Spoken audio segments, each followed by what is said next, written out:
قوتی تو از جام به ایمان بره تو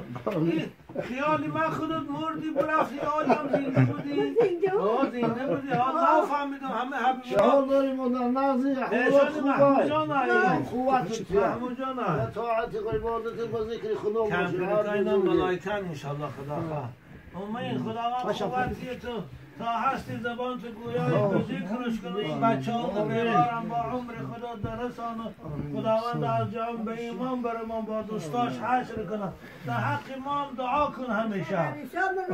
خدا خیر دعای شما اجابت میشه پیغمبر خدا میش کمپیرکار رنگی خودم دیدن دعا طلب میکردن براشون خدا اینا نگه دارم شای نوردین جان زیارت تو مونده خیلی آشناش نشکتم شناخت 86 نمیره من نبیره میشیم ما من نمیرم عبدالله خی نبیره میشیم عبدالله. و پیش ما میره همیشه عبدالله جان آخی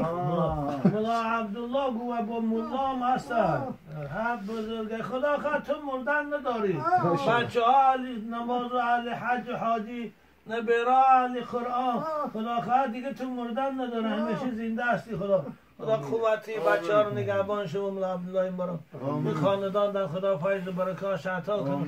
مادرم خدا بالای بچه ها در دعاگون نگه داره وقتی رفتنش ده خدا به ایمان و به گفتن کلمه لا اله الا الله سفر آخرت کنه خیلی چکم من خیلی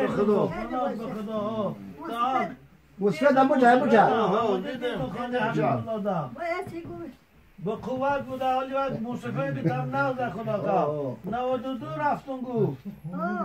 وای 92 تو 86 خب عمر خوش رو دیده 70 سال اجایی این کاری هر که نیست این بزرگی خیر خدا میگه گفتیم